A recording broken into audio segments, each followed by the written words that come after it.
bienvenidos a un nuevo taller de la memoria.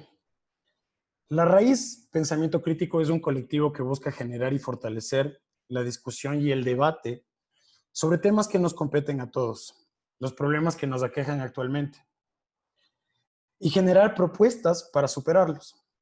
De esta manera, acercar todo lo que generamos a lo ciudadano, a lo popular, pero por supuesto sin perder la rigurosidad de la construcción de argumentos.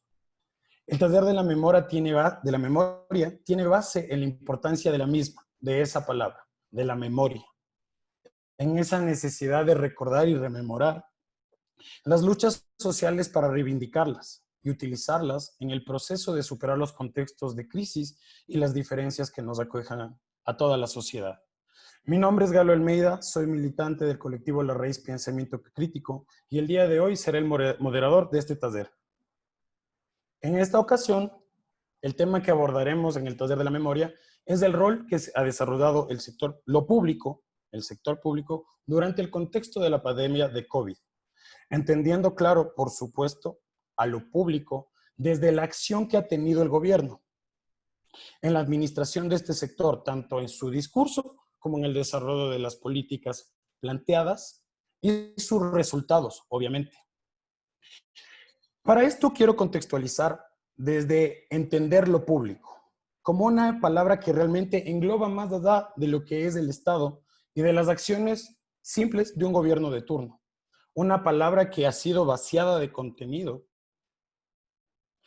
y que a través de las acciones de estas, de no entenderlo, y las acciones de los geniales políticos que nos ha tocado a cada uno de nosotros en diferentes épocas, hoy en día es asociada como sinónimo de corrupción, de ineficiencia, de mal gasto, y el lugar donde vivos y sapos se sacan la plata del pueblo.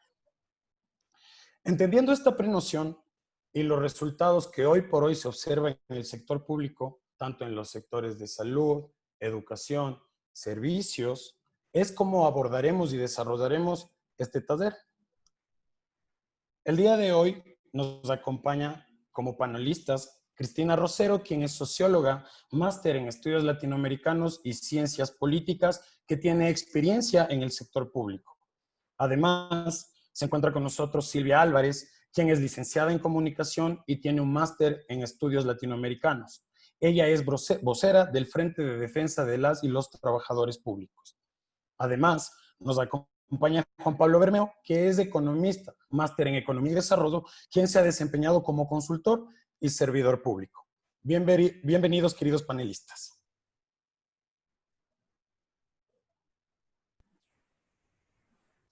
Muchas gracias, Galo.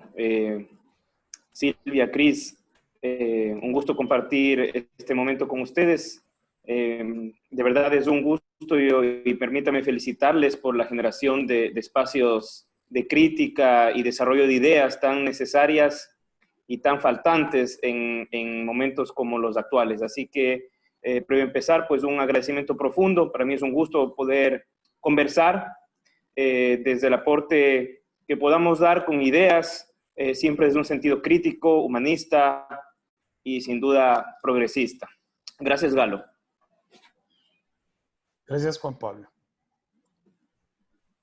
Gracias también, un gusto, Cristina, Juan, gracias también, Galo, por la invitación. Y siempre es un gusto venir a espacios donde podemos exponer argumentos, sobre todo eso se ha vaciado en el último tiempo. Simplemente descalificar sin llegar a poder debatir y a tener argumentos y poder tener una conversación en ese sentido sobre lo que aqueja al país. Entonces, yo agradezco profundamente la invitación y nada, ahí nos vas guiando cómo continuamos. Gracias, Silvia. Estás apagado el micrófono, Cris. Ahí, eso. Primero, saludar a todas, a todos y a todos que están aquí con nosotros, acompañándonos en la tarde de hoy. Gracias por su tiempo y por darle importancia al debate público. Gracias por engancharse con los medios alternativos y por el espacio que están generando desde cada uno de sus hogares. Agradecer de manera especial a La Raíz, a los colectivos que están trabajando alrededor de generar estos espacios y de activar a la gente para generar pensamiento crítico, pero también para esparcir información, para hacer una contrapropuesta a los discursos hegemónicos de los medios de comunicación que no están ayudando a debatir la realidad, sino están creando una realidad paralela para que seamos, para que estemos en pausa, para que estemos congelados, para que no reaccionemos. Entonces, agradecerles nuevamente, Galo, muchísimas gracias por la invitación a La Raíz, por el espacio.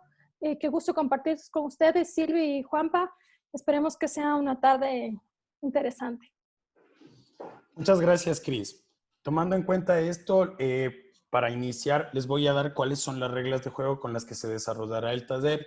En este sentido, de explicarles tanto a ustedes como a nuestros seguidores y comunidad facebookera que el taller de la memoria se desarrolla en 4 bloques. El primer bloque tendrán 10 minutos para responder planteamientos en los cuales ustedes generan argumentos, periodo de 10 minutos. Para el segundo bloque tendrá la misma connotación, el mismo contexto, donde ustedes, a diferencia del primer bloque, tendrán 15 minutos. Posteriormente, el tercer bloque, ya que nosotros nos encontramos en vivo e interactuando con nuestra comunidad facebookera y nuestros seguidores, se recogerán preguntas que van directamente a nuestros panelistas y se les planteará inmediatamente después de la culminación del segundo bloque. Para el cuarto bloque, ustedes generarán una conclusión a través de lo que se ha desarrollado. Entonces, posteriormente a lo que ya hemos hecho, lo que es plantear las reglas de juego, damos inicio a esto. Comenzamos con nuestro primer bloque.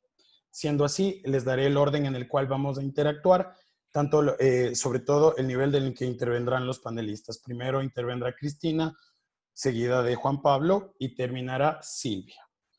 Entonces, en el contexto de la pandemia generada por la presencia del virus COVID-19 y la crisis actual que se ha desencadenado de esta situación, Cristina, ¿cómo se explicaría el rol del gobierno en la administración de lo público en el marco de esta pandemia, a nivel político y social?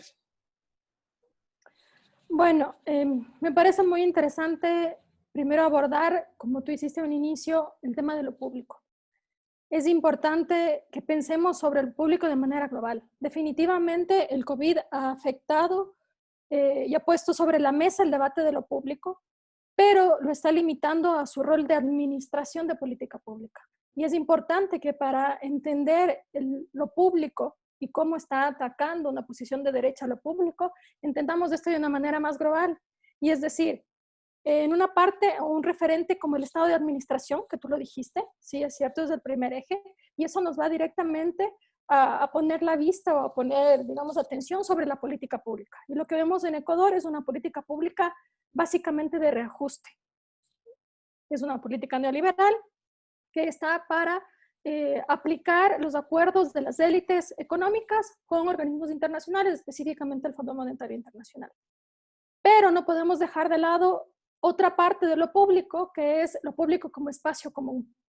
Ese espacio que es de todos y que ha sido regulado definitivamente durante la pandemia por varios estados a través de los estados de excepción o los estados de emergencia.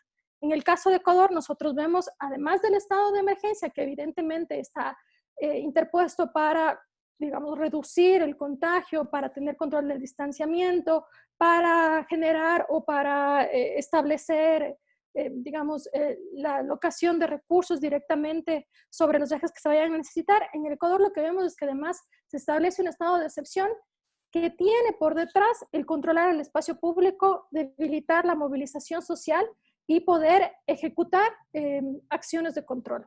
Esto vino de la mano del acuerdo ministerial de ejecución progresiva de la fuerza, que la ejecución progresiva de la fuerza iba hasta el uso de armamento pesado contra civiles, que justo el día de ayer, sí, fue parado momentáneamente por la Corte Constitucional. Entonces vemos que el espacio común, el espacio público está siendo controlado y también con el objetivo de debilitar la acción común. Y la tercera visión de lo público que también debemos abordar es lo público como colectividad. Es lo público como construcción social, lo público como comunidad. Y ahí es donde vemos, digamos, la acción de las organizaciones sociales, de la comunidad, de los barrios, de las organizaciones políticas. Y en Ecuador específicamente lo que vemos es una falta de espacios de debate, un querer controlar desde el Estado, la confusión de gobierno, Estado, partido, querer controlar y desvincular, por ejemplo, en este caso al actor del partido político de oposición, específicamente para desarticular la parte de construcción de comunidad, de debate, de organización. Entonces, yo creo que para resumir un poco, es importante sí debatir lo público en el contexto de la pandemia, pero entendiendo lo público en esta manera global. No podemos entender lo público solo limitando a la política pública, porque no podríamos ver las aristas en las que estamos jugando y por qué es tan importante tomar acción con referencia a lo público. Entonces, ya que he puesto estos, digamos, estos tres ejes sobre la mesa, tú me preguntas cuál ha sido la acción o el rol del gobierno con respecto a lo público en la pandemia COVID. Y yo creo que, para simplificarlo, el gobierno ha tenido un rol de administrar los objetivos y los compromisos de las élites económicas para los organismos internacionales. Ha sido un gobierno ausente de posición de soberanía, ha sido un gobierno al que le ha faltado una visión intergeneracional y un compromiso intergeneracional. Ha sido un gobierno en el que ha tenido cero, totalmente nula visión de infraestructura, obra pública o inversión social. Entonces, lo que vemos es que ha sido un administrador de los compromisos de las élites económicas. Estas implementaciones o este rol de gobierno no es un rol nuevo. Eso nosotros ya lo vimos durante los años 90 y estamos repitiendo la misma receta. Entonces, en los años 90 vendían la idea de la modernización del Estado, que básicamente era hablar de un Estado que era flojo, un Estado obeso, un Estado incompetente, y ahora lo que vemos es más bien una transformación, digamos, un marketing de este neoliberalismo, que lo que nos vende es la idea de que el Estado no es eficiente y por lo tanto lo que el ecuatoriano, la ecuatoriana se merece es un servicio. Entonces nos están vendiendo la idea de dejar de ser ciudadanos para ser consumidores. Es decir, eliminar la visión de derechos, de compromisos sociales, de actividad política, de organización, para decir, tú te mereces esto que es el top, el servicio privado, pagado, excluyente, ¿sí?, de élites. Entonces, anulan en ese discurso a los ciudadanos y a la acción política y sobre todo a la idea de derechos. Entonces, ya decía Milton Santos, y esta es una frase que yo revisaba justo para poder debatir la tarde de hoy dentro de los, digamos, autores que yo visito con frecuencia. Él decía que el consumismo y la competitividad llevan a la debilidad moral e intelectual de la persona, pero que además hace olvidar la posición fundamental de ser ciudadanos. Entonces, si nosotros nos dejamos llevar por esta venta o este marketing neoliberal actual de consumismo y competitividad, vamos a volvernos simplemente consumidores y no ciudadanos. Entonces, ¿cómo ejecuta Moreno esta alianza, ser el administrador de los compromisos de las élites económicas con los organismos internacionales? Y es en una alianza totalmente predatoria. Nosotros podemos ver muy claramente esa alianza. Es una alianza de las élites económicas con los medios de comunicación, con los organismos internacionales, en los que tú me dices, ¿qué puede pasar entonces con la élite política, los partidos, la asamblea, el gobierno en sí mismo? Pues las élites políticas resultan simples ejecutores.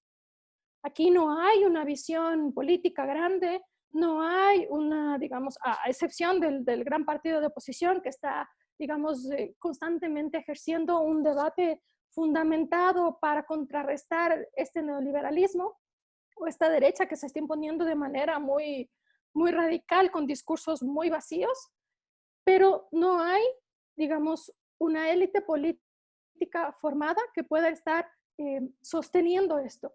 Están siendo útiles a las élites económicas y a los medios de comunicación y lo que tienen son beneficios inmediatos, es decir, un puesto, un cargo, un rol, una cosa muy pequeña, porque si tú ves a mediano o corto plazo no hay el posicionamiento de un partido de derecha fuerte o sólido. No hay tampoco. Entonces, esto es un consumo inmediato, que se les va a ir el momento con la privatización y se les va a ir el momento con el cierre del gobierno, y por eso es que ahora están invirtiendo, sí, en atacar otros aspectos que son la participación democrática, es decir, el espacio de lo público como la organización y como la participación política, porque es tan desgastante este neoliberalismo vacío, esta falta de ideas, esta falta de posición, el ser mandadero simplemente de acuerdos internacionales, que obviamente han desgastado el poco o nulo capital político que tenían antes.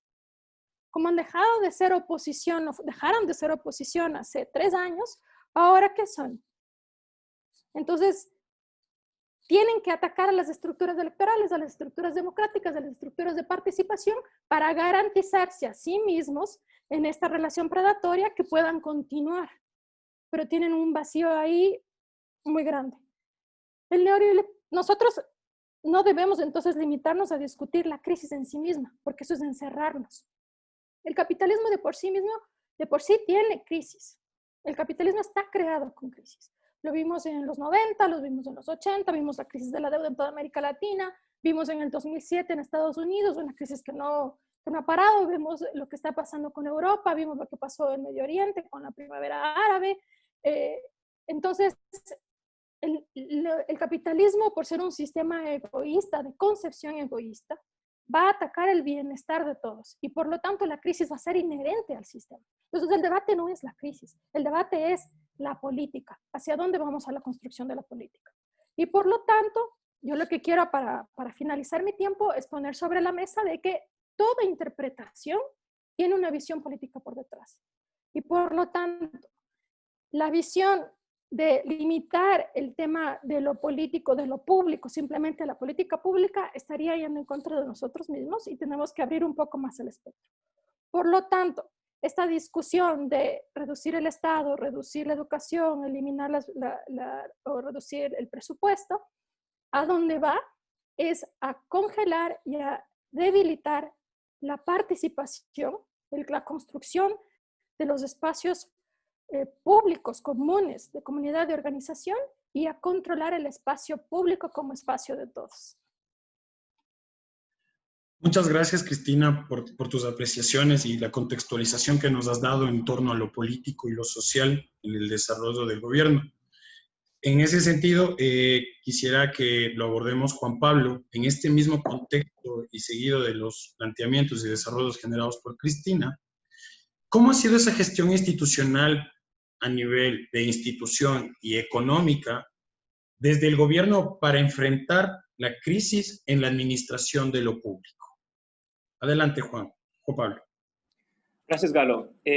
Me parece súper interesante, rescato mucho las últimas ideas de Cristina, cuando centraba que el debate no es un debate de la crisis, sino más bien es un debate más sistemático, más sistémico, un debate sobre la política.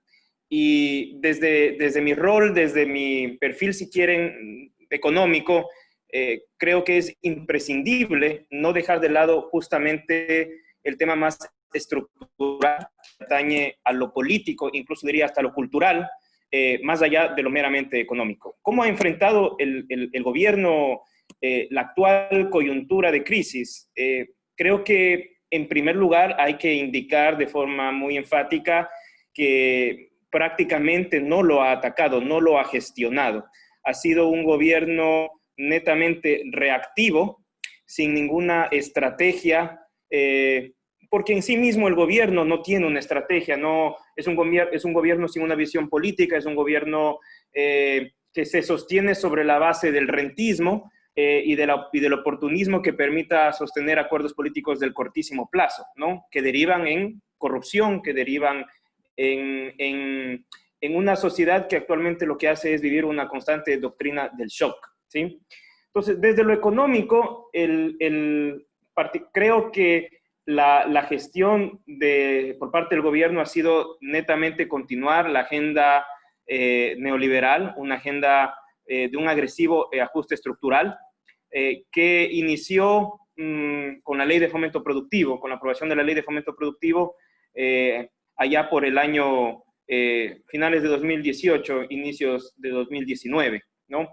Y llega la pandemia para visibilizar una serie de deficiencias estructurales en la gestión económica del gobierno. Una agenda que está marcada, en primer lugar, sobre un debilitamiento mediático, conceptual, incluso humano, sobre lo que significa el Estado, sobre lo que significa la acción colectiva, porque estamos viendo constantemente un ataque, ¿no? Un ataque que obedece a una estrategia mayor sobre lo que significa en sí mismo la institucionalidad pública, de lo que significa el rol del Estado en la gestión de la sociedad en general, más allá de la coyuntura muy puntual de esta crisis. En lo económico, ¿qué es lo que hemos visto? Primero, un ajuste absoluto a los presupuestos, en lo muy puntual, en los presupuestos de salud.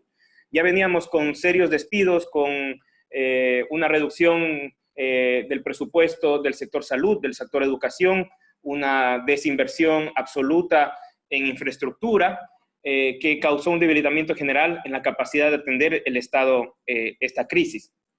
Segundo, venía atravesado por una agenda tributaria de corte bastante neoliberal, ¿no? Que en lo puntual ha significado que el peso de esta crisis recaiga sobre las personas, sobre todo las personas más vulnerables, en el sentido de que hacia dónde ha ido la ley de fomento productivo, hacia dónde está yendo la ley de apoyo monetario y la actual ley de organización de finanzas públicas, es a que la variable de ajuste estructural en un sistema dolarizado como el ecuatoriano sea el empleo, ¿no? Es decir, la carga inmediata de la crisis es la capacidad de consumo, el estado de bienestar general de las personas. ¿Por qué es el empleo? ¿No? Es el empleo porque se ha pretendido que la estrategia tributaria recaiga sobre el consumo, no recaiga sobre el patrimonio, ¿no?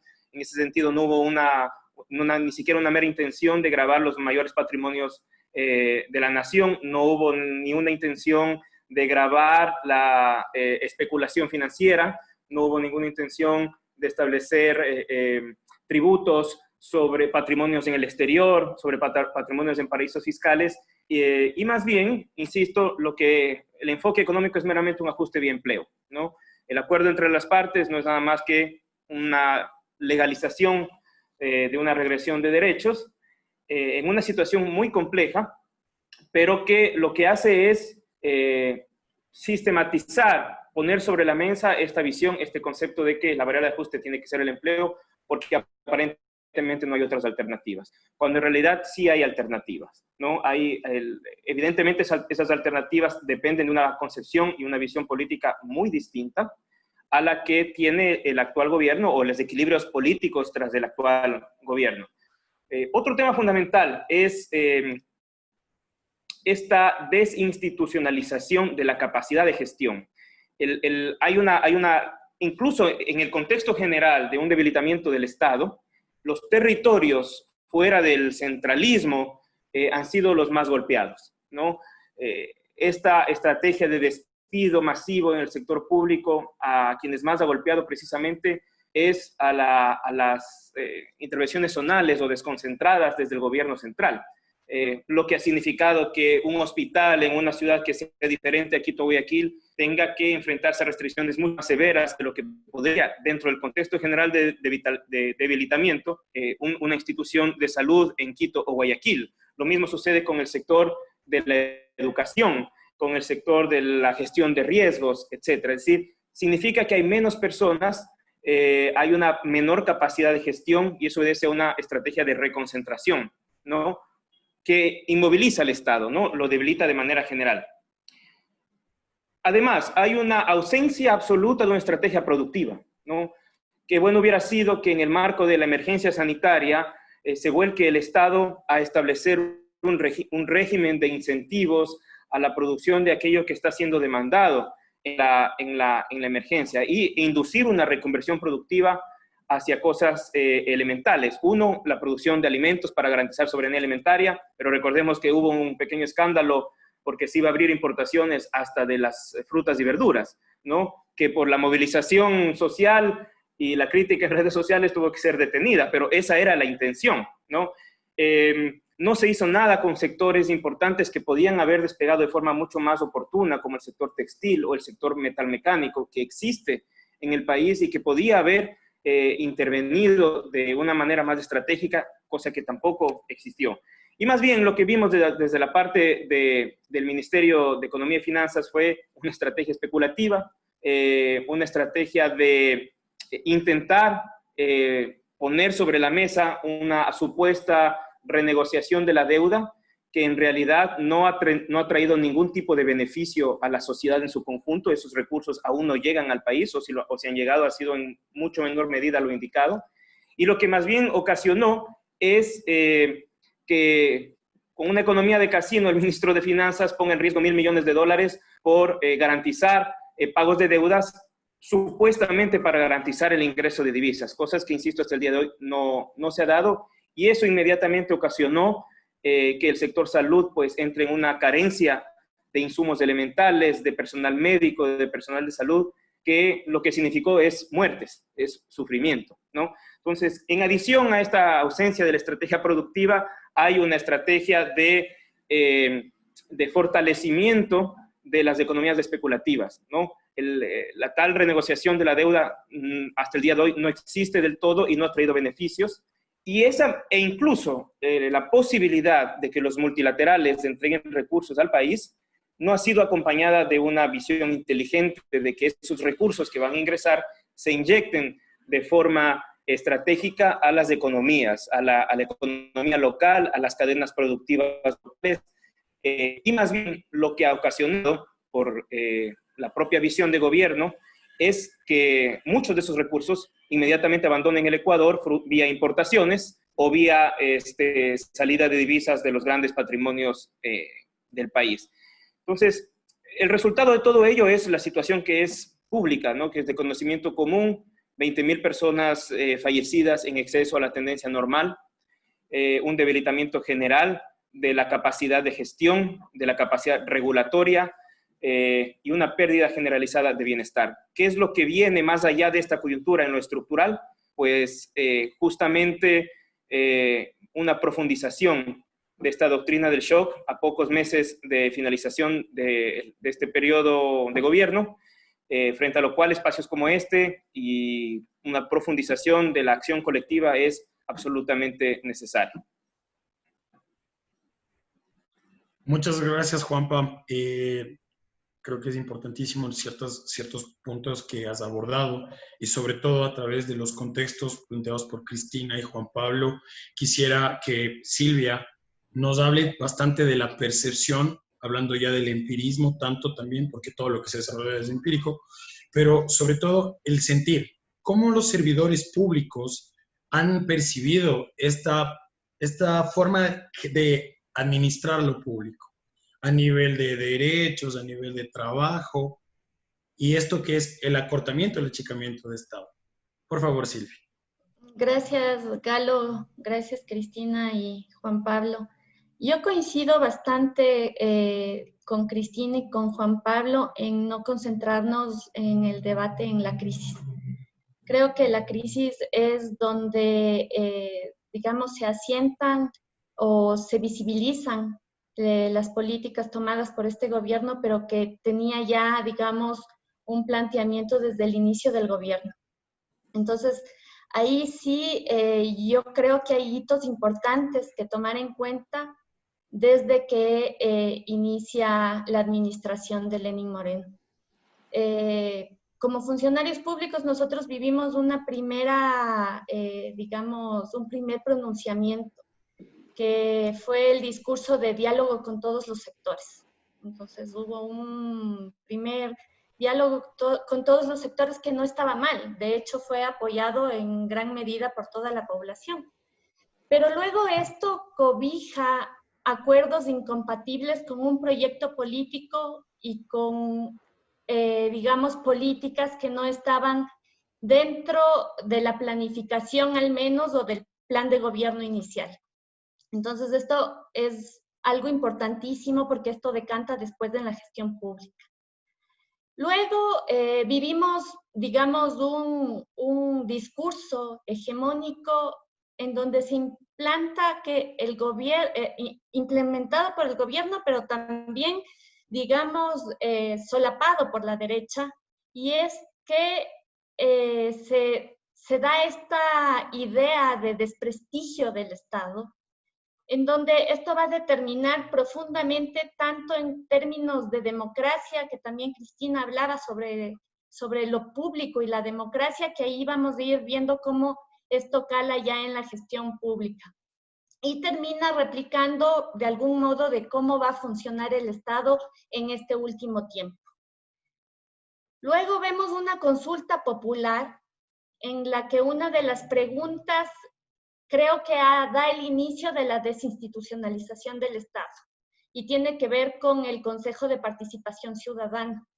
Entonces creo que estos hitos como son súper importantes en términos de institucionalidad estatal y luego cómo esto determina decantando en ciertas políticas que son impuestas o implementadas por este gobierno.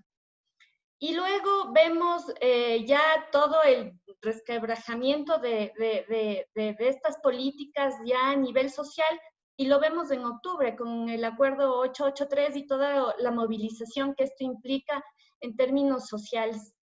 Entonces, esto, digamos, ya se venía desarrollando, no es algo que en la crisis emerge y no creo que sea, digamos, solamente que el gobierno implementó estas medidas por la crisis. Esto ya se venía dando desde el inicio. Entonces, esto hay que ser como, que mirarlo, no hay que dejar de mirar. Con esto, la crisis es brutalmente aprovechada para implementar dos leyes que son nefastas para la institucionalidad del Estado. La primera, que ya está aprobada, que es la ley humanitaria, en donde hay una regresión de derechos en términos laborales impresionante. Entonces, eso hay que tomar en cuenta. Y la segunda, que yo me preocupo y siempre les insisto y les digo, ¿por qué no se preocupan de la ley de ordenamiento de las finanzas públicas? Entonces, he visto muy poco debate sobre esta ley, más allá de los términos económicos que son súper fuertes, pero aquí está el corazón de lo que está siendo implementado por este gobierno. Y es el tema de cambiar el modelo de regulación y el modelo de desarrollo. Esto es importantísimo. Cuando hablo del modelo de regulación, estoy hablando del modelo de Estado. Un modelo de Estado que acompaña a un modelo de desarrollo. Un modelo de Estado que acompaña a un modelo de desarrollo. Pero, ¿qué cambia? Se cambia el desarrollo o la planificación del desarrollo para ir hacia la planificación de la sostenibilidad fiscal, y esto cambia las reglas del juego por completo. Entonces aquí hay una regresión en términos de institucionalidad, en términos de mirarnos como país, digamos, mirando lo que decía Juan Pablo, tal vez en términos productivos o en términos de industria o en esto, pero creo que para mí es el punto central también de discusión, en donde esta ley te dice que debe haber reducción de los techos presupuestarios, por ejemplo, en salud y en educación. Eso no es democrático, para nada. Te dice también esta ley que además de la reducción del gasto en inversión pública, te da la posibilidad de privatizar empresas públicas. Y esto da la apertura a otras cosas como la reducción del Estado. Y la reducción del Estado te va a implicar reducción de personal y reducción de funcionarios públicos. La gente generalmente dice, vaya, con esto chévere, porque se va toda esa burocracia dorada que algunos le llaman, pero aquí hay un problema súper grande. Al reducir el tamaño del Estado y al reducir los funcionarios públicos, reduces también la capacidad de respuesta del Estado para proveer servicios básicos en territorios en donde no llega nomás y que lo público es la salvación. Y en territorios donde lo privado o en poblaciones donde lo privado no es asequible. Entonces, Esto creo que tenemos que entender, y este es el centro de debate, creo yo, en que la reducción del Estado perjudica abismalmente a las poblaciones más vulnerables y a los territorios más vulnerables, que no son Quito, Guayaquil, que también Quito, Guayaquil también tienen también sus propios polos y sus periferias, eso también hay que tener en cuenta. Pero creo que ese es un grave problema. Entonces, estas dos leyes creo que son el punto donde se visibiliza de mejor manera lo que está haciendo, lo que está implementando en el Estado, y eso implica muchos temas en el tema de institucionalidad, y termina replicando en el tema de derechos laborales. Por otro lado, creería que el debate, como ya había planteado Cristina, el tema de la democracia también aquí entra en juego, no solamente desde la democracia hablando electoralmente, sino también cómo estos servicios públicos dejan de prestarse en estos territorios que han sido abandonados por mucho tiempo y que de algún modo los últimos años regresaron a mirar esos territorios. Que haya habido una mala gestión, que haya que mejorar las cosas, eso está bien, pero no se hizo eso, simplemente se quitó. O simplemente se trata de retroceder en eso, y eso tiene implicaciones muy fuertes.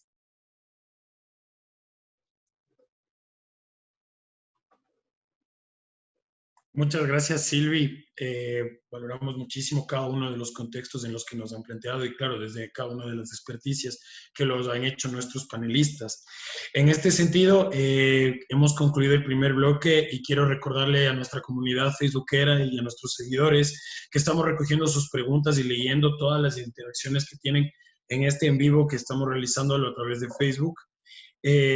Pueden interactuar. Recuerden que todas las preguntas que las pongan y los comentarios que ustedes hagan se los van a transmitir posterior al segundo bloque. Siendo así, recordarles a los panelistas que para esta parte tendrán 15 minutos, a diferencia del anterior 10, para desarrollar los argumentos. Entendiendo esto y todo lo que han desarrollado, Cris, en este sentido, el contexto, ya estamos en un año electoral, ¿no? Desde febrero se arrancó, y además existe ese temor, y también está la información de que puede existir un posible rebote del COVID-19.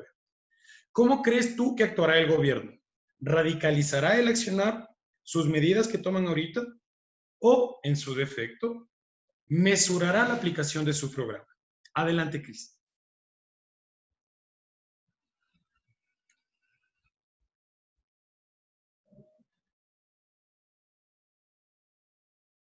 Pero no me silencies. Listo. A ver, aló. Yo creo que es importante retomar lo que señaló Juan Pablo y Silvia. Vemos medidas que son estructuralmente de reajuste. Eso no va a cambiar. Vemos leyes que están siendo aprobadas. Silvia lo puso muy claramente. La Ley de Ordenamiento de Finanzas Públicas es un cambio de modelo de desarrollo. Es literalmente poner un límite a la deuda, a los presupuestos de temas estratégicos como salud, como educación, pero sobre todo a los GATS. Entonces, es el empobrecimiento del territorio, es la austeridad radical. Y esos temas, de eso, ¿cómo vuelves? Ya está aprobado, se aprobó en segundo debate. Lo que vamos a ver de aquí en adelante es acelerar de manera ya directa y súper clara, cínica, lo que han venido haciendo estos últimos 3 años bajo el paraguas de la descorreización, bajo el paraguas de la mesa no estaba servida, bajo el paraguas de nos ha tocado esta situación o este contexto, bajo el paraguas de la victimización y del que no sabemos qué hacer y no se puede hacer nada más, pues ahora simplemente van a ir de frente. Tú me preguntas, retrocederán o van a retraerse? Hace unas cuantas semanas el ministro de Trabajo decía muy suelto de huesos en una entrevista, tenemos que velar por los derechos de los empresarios, porque esa es nuestra obligación como Ministerio de Trabajo. ¿Cómo vuelves de eso? Lenín Moreno hablaba en una de sus últimas cadenas, digamos, con un poco de información, decía, las cosas no pueden ser como antes, no pueden volver a ser como antes, los funcionarios públicos tienen que ganar menos. Y justo esta semana la ministra de Gobierno decía, el presupuesto de las elecciones no está aprobado porque no tenemos control o no hemos llegado a acuerdos con el Consejo Nacional Electoral. Entonces te dan los frentes de trabajamos para los empresarios, el sector público se elimina y se va a congelar y tenemos que tener control del escenario electoral. Las cartas están sobre la mesa. El gobierno en estas últimas semanas ha sido muy cínico y muy descarado sobre su intención de radicalizar esta postura de derecha y de ir hasta, digamos, hasta el fondo, acelerar hasta el fondo con la política que ha venido desarrollando de manera solapada. Recuerda tú que Lenín Moreno llega al gobierno con una promesa de generar 250,000 empleos de trabajo, mayor seguridad social y mayor estabilidad. Y cierra su tercer año con más de 500,000 de desempleados. La OIT habla ya de 1,000,000 de desempleados, 850,000, 1,000,000 de desempleados. Pero además, digamos que eso puede ser una consecuencia de, digamos, el COVID, que sabemos que no lo es. Pero la flexibilización laboral, la precarización laboral, el acuerdo entre partes o el acuerdo entre privados, que bien lo señaló Juan Pablo, la ley de ordenamiento de finanzas públicas, que es la austeridad hecha ley, no son casualidades, no tiene absolutamente nada que ver con la pandemia y lo que sí están es aprovechando este momento de pandemia que va obligatoriamente a desmovilizar a las personas para imponer políticas de derecha de la mano de un discurso del miedo. Entonces, obviamente los espacios públicos controlados, nadie se puede mover, el que sale se contagia, pero no solo el que sale se contagia, sino que señores pueden ir a trabajar, pero no pueden ir a votar. Tienen que ir a trabajar porque la economía se tiene que reactivar, pero no hay espacios en los hospitales públicos. Entonces, hay el servicio de transporte para que vayan a trabajar, pero las camas ya no hay para que les atiendan. Y el COVID no es una enfermedad laboral. Entonces, tienen que producir, no pueden participar políticamente y si se contagian o se enferman, es problema de ustedes. Entonces, el discurso de la desprotección, de la orfandad, de un Estado muy reducido, se va radicalizando y lo que va a hacer es llegar a tope para poder cumplir con sus compromisos, pero controlando la parte de manifestación social, de organización política y electoral. Entonces, eso es súper importante. Por un lado. Por otro, si ya tiene reformas sobre la mesa en temas electorales, tiene reformas en temas económicos, la austeridad está puesta solo en la mesa, el endeudamiento también. Aquí el rol, digamos, de magos, quienes están haciendo un rol importantísimo son los medios de comunicación.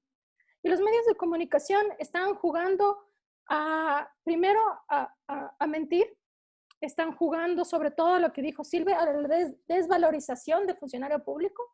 Hace unas semanas, el medio de comunicación digital, que todos van a saber, sacaba esta nota, los funcionarios públicos seguirán caminando en pijama desde la casa. Entonces, este discurso light de desvalorización del funcionario público no hace nada, el funcionario público es vago, va de la mano del otro lado de la valoración utilitaria, que ese es un discurso muy peligroso desde el neoliberalismo. Entonces tenemos a nuestros grandes héroes, los médicos, los policías, los maestros. Entonces salgamos a aplaudirles a la ventana, démosle un trofeo, un diploma a la maestra que tiene que pedalear para dar clases, pero a ninguno le pagan a tiempo. Igual seguimos con reformas como la ley humanitaria para quitarles derechos laborales. Se reducen los salarios, se reduce el salario mínimo, que eso debería ser un escándalo a nivel internacional. De eso se habla muy poco. ¿Por qué? Porque no les afecta sino a los que tienen un salario mínimo. Y aquí la clase media, las élites políticas, las élites intelectuales parecen desvincularse de una realidad que es tremendamente precarizante y tremendamente inhumana. Entonces, de eso no se vuelve. De un gobierno que se atrevió a reducir el salario mínimo y enviar a la gente a trabajar en medio de recortes presupuestarios y despidos masivos, de eso no se vuelve. Entonces, ahora, si ya sabemos que hay una valoración utilitaria, que te están diciendo, sí, todos son héroes, pero a la final no hay derechos, no hay reconocimiento del Estado, no hay seguridad. Y en medios de comunicación que están desde la desvalorización, por un lado, de lo público, pero además colocando sobre la mesa el tema de que las elecciones tienen que ser controladas para que sean democráticas, de que las elecciones tienen que ser de la forma en la que la derecha quiere para que sean reales, de que las elecciones tienen que ser pospuestas para que sean justas. Entonces, estamos impulsando un discurso antidemocrático de manera sistemática y radical, sin que haya espabilamiento ni a nadie se le caiga la mandíbula de ver lo que está pasando, lo que están diciendo los medios de comunicación. Obviamente con el acuerdo de organizaciones políticas de manera muy antojadiza. Es lo que vimos en los años 80, en los años 90, las organizaciones políticas van a ceder a su rol de democracia, de élites democráticas, para poder ganar un espacio y asegurarse una continuidad. Entonces, no va a haber ninguna restricción en estas medidas económicas, pero se va a enfocar en un control del espacio democrático y electoral. Entonces, yo creo que vamos a ver en las próximas semanas, ya inició el Contralor con la medida de control sobre la presidenta de la Asamblea Nacional y la mayoría, perdón, contra la presidenta del Consejo Nacional Electoral y la mayoría en el Consejo.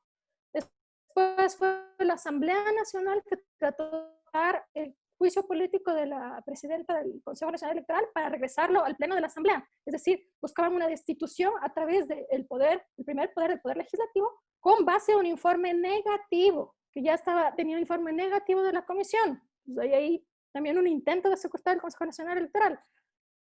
El Contralor lo intentó la Asamblea Nacional, ahora va la Fiscalía. La Fiscalía está llamando a declarar, justo en este momento en que ya ha iniciado el periodo electoral, a la presidenta del Consejo Nacional Electoral. No contentos con eso, entonces tenemos que ver cómo se está impidiendo la participación de la única fuerza electoral de oposición frente a un escenario totalmente controlado y totalmente, digamos, jugado con los medios de comunicación. Entonces, para resumir tu pregunta, no, yo creo que de esto ya no hay vuelta atrás, del radicalismo de la derecha del gobierno de Moreno no hay vuelta atrás, y la disputa está en retomar los espacios públicos, lo público como espacio común y lo público como espacio de construcción, de organización, de comunidad, de organización política, de debate crítico, de espacios de comunicación, con miras a un tema electoral. Aquí vamos a recibir algunas críticas. No se puede reducir lo democrático a lo electoral, de acuerdo, pero tampoco se puede reducir lo democrático a la descomposición de lo público. No se puede reducir lo democrático simplemente al número de servidores públicos. No se puede reducir lo democrático a que Correa nos cae mal. Entonces, retomemos otra vez el discurso y centrémonos en que estamos en un año electoral, que va a haber una acelerada a fondo en los temas neoliberales y que hay que proteger la democracia alrededor de las urnas y de la participación política. Muchas gracias, Cris. En ese sentido, para seguir complementando, ¿cuáles serían las propuestas que tú desarrollarías lo más corto posible y súper directo como recomendaciones o propuestas que se debería hacer a nivel de organización social? ¿A mí? Sí, Cris, tú mismo. Yo creo que debemos, obviamente la pandemia nos pone en un escenario muy difícil. Es un escenario que no lo hemos vivido antes porque tradicionalmente la política siempre ha sido puerta a puerta y ha sido una política de caminar, una política de aglomeración. Vivimos además los últimos años una política masiva del espectáculo electoral de masas. Entonces, creo que tenemos que regresar a los nichos principales en los que se origina la política, y es decir, en los espacios en los que convivimos. Fortalecer el debate en la familia, en los amigos, en los grupos locales, retomar otra vez lo que es el barrio, una cosa que vemos mucho en la parte rural, sí, con las juntas parroquiales que son poderosísimas en la transmisión del discurso y en el análisis de la situación, pero también el barrio, la escuela, el mercado, los grupos más pequeños, más básicos. Yo creo que aquí la organización política juega un rol central que no se ha visto en los últimos 15 años. Y es decir, la formación de base, la organización real. Con el movimiento Alianza País en sus primeros años se habló mucho de estos CRCs, ¿sí? Pero estos CRCs, algunos fueron poderosos, potentes, algunos aglutinaron. Yo no quiero tomar como único ejemplo, pero sí quiero decir que hay que ver a la organización más pequeña y satelital para que pueda ir sumando. Segundo, aplaudir, apoyar y promover espacios de medios alternativos y espacios críticos en redes sociales, porque la comunicación política, la idea hegemónica de la información no va a apoyar a transparentar y a fortalecer la organización de resistencia. Entonces, volver a los medios de comunicación alternativos y apoyarlos. Tercero, estar vigilantes sobre la democracia. Creo que tenemos espacios de intelectuales, de participación intelectual, o tenemos intelectuales militantes, yo diría que muy pocos. Creo que esto también se tiene que retomar, creo que la academia tiene que acercarse. Más allá de una visión de izquierda o de derecha, este es un momento en el que nos jugamos una estructura democrática, este es un momento en el que va a marcar para la historia del país como la alteración de un momento electoral, más allá de quién gane, más allá de si les parece o no les parece a los candidatos, pero la academia tiene que estar vigilante sobre este proceso y sobre las estructuras democráticas, sobre lo que es la democracia, sobre las bases de la democracia. Y finalmente, pues dependiendo de lo que pase ya con el calendario electoral y con la organización política, analizar críticamente a la organización política, a los partidos políticos en sus propuestas, en sus alianzas y en sus posiciones. La noche de hoy justamente habla Nebot, digamos que es como el candidato de derecha al que todo le pone expectativa de si se va a posicionar o no se va a posicionar, o si presenta una alianza. Entonces, creo que seguir la política, recuperar la idea de que la política es construcción, es súper necesario. Y también a esos niveles, erradicar y combatir esa idea de que el que entra en política es solo para hacer plata. Eso es un discurso también muy montado por los medios. La política la hacemos desde cómo nosotros compartimos el pan con los vecinos, cómo nos relacionamos con aquellos que tienen menos que nosotros, cómo hablamos con nuestra familia, cómo disputamos y utilizamos los espacios públicos. Entonces, volver la política a la palestra. Yo creo que esos serían como los 4 ejes que podría yo pensar. Muchas gracias, Cris. Tomando en cuenta los planteamientos y otra vez todas las propuestas que ha generado Cris y también lo que ha desarrollado sobre el contexto del gobierno y su profundización dentro de la ejecución de sus políticas, Juan Pablo, ¿qué debería hacer el gobierno al ser el administrador del Estado y de lo público para potenciar la recuperación económica y social que requerimos como país para sobreponernos a esta crisis generada por el COVID? Y bueno, por el gobierno también, ¿no? Gracias, Galo, por tu pregunta. A ver, es un tema bastante complejo. La situación actual nos marca una coyuntura, creo que radical desde todo punto de vista, ¿no? Uno, la propia situación económica y el contexto político que muy bien lo ha puesto sobre la mesa Cris. Yo creo que a nivel general, a nivel país, la situación en la que estamos pasando se asemeja mucho al Ecuador de finales del 2006.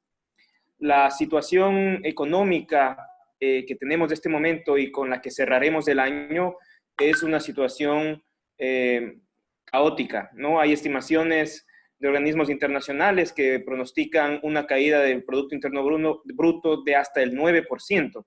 Para ponerlo esto en un contexto y que todos comprendamos la magnitud a la que nos estamos enfrentando, en el año 99, la caída del Producto Interno Bruto estuvo en el orden del 6-7%. ¿Sí? Es decir, tenemos un 30% más de pérdida de producción. Este escenario es realmente dramático, añadido a que, a diferencia de ese entonces, el contexto global no era un contexto global de crisis, ¿no? Este año sí hay un contexto global de crisis que impactará mucho las posibilidades económicas del país, sostenidas solamente sobre la exportación, ¿no? Estarán seriamente restringidas por cuanto nuestros mercados de destino sufren también un colapso económico, y gran parte de los productos que nosotros exportamos, si no decir la totalidad, o son commodities cuyas presiones a la baja de la demanda probablemente presionen también a descenso de precios, o en su defecto son bienes considerados suntuarios, por ejemplo las rosas, ¿no? Entonces hay un contexto económico bastante complejo. Frente a eso, ¿no? Frente a eso yo creo que el Ecuador tiene que retomar con fuerza y de forma muy urgente el camino de acuerdos sociales duros, ¿no? ¿Qué es un acuerdo social duro? ¿Qué me refiero con acuerdos sociales duros? Aquellos que están centrados en la ampliación progresiva de derechos, ¿no? Eso es lo único que genera una sostenibilidad social, no ni siquiera gubernamental, sino social, que pueda perdurar en el tiempo. Y la economía, el sistema político debe adecuarse al menos ese mínimo de acuerdo. ¿Cómo hacemos como sociedad para ampliar derechos, para en la coyuntura actual sostener la caída de la producción, reducir al mínimo el crecimiento de la pobreza? Ojo que ni siquiera digo reducir la pobreza, sino detener lo máximo posible el incremento de pobreza y el incremento de desigualdad al que nos vamos a ver expuestos.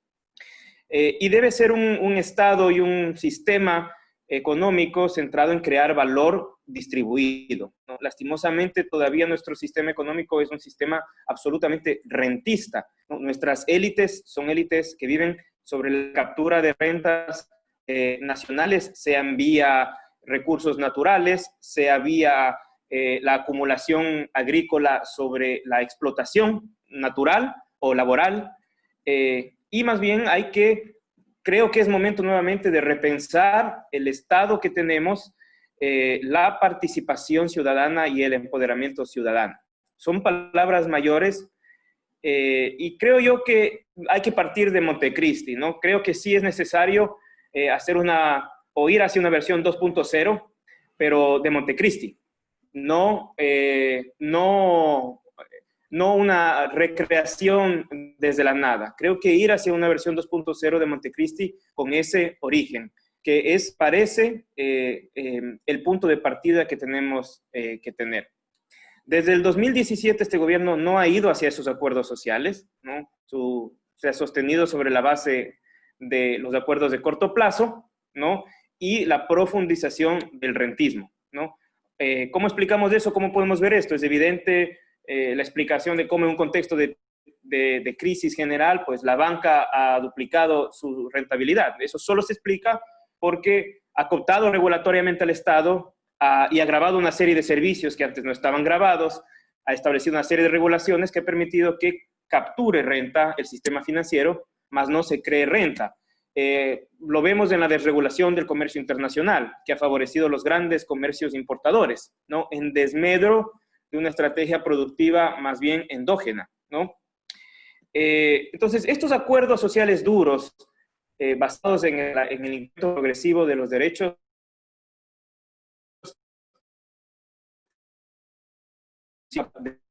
y las visiones progresistas, las visiones de izquierda, deben empezar a poner sobre la mesa el discurso de la producción, ¿no?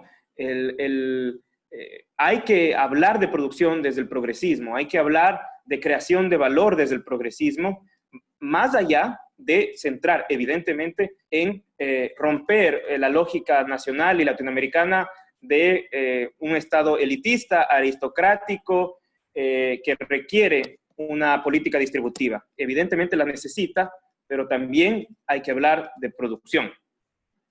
Y hay que empezar a organizarnos, ¿no? Ahí sí coincido mucho con Cristina, creo que ella lo ha dicho de forma muy clara. hay que repensar la propia forma de organización social y retomar, creo que los acercamientos mucho más locales, ¿no? Y yo enfocaría hacia dónde debe ir en general el país, y hablaré más específicamente de lo económico, pero de manera general. Primero, uno, a repensar el tema descentralización y desconcentración. Creo que es importante avanzar hacia otorgar mayores capacidades y competencias a los gobiernos locales.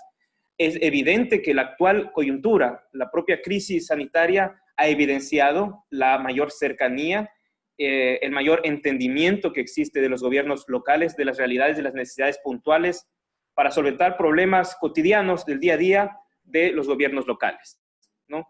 Creo que es imprescindible avanzar hacia una descentralización de competencias más pronunciada, incluso como una forma de sostenibilidad política. Y al mismo tiempo, la desconcentración, que es acercar la institucionalidad del gobierno central de una forma más desconcentrada, con presencia en las ciudades intermedias, las ciudades pequeñas, generando pequeños nodos de articulación política y productiva en el país. Todo eso se ha detenido, o más bien ha tenido una lógica de regresión en la actual administración, ¿no?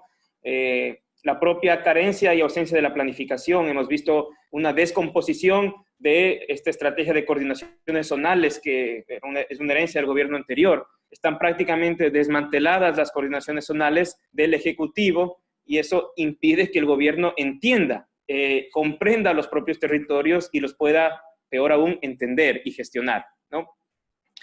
Dos, hay que hablar del sistema de justicia, ¿no? Hay que hablar del sistema de justicia porque su impacto sobre la economía es evidente, ¿no? Y creo que ahí hay que nuevamente, como sociedad, pensar la forma de elección de jueces, del fiscal general y del Consejo Nacional de la Judicatura. Y creo que el rol de la participación ciudadana y la definición de un sistema y un contrapoder, como pretendió ser el Consejo de Participación Ciudadana y Control Social, hay que fortalecerlo. Sí creo que hay que rediseñarlo, pero hay que fortalecerlo, más no desaparecerlo, ¿no?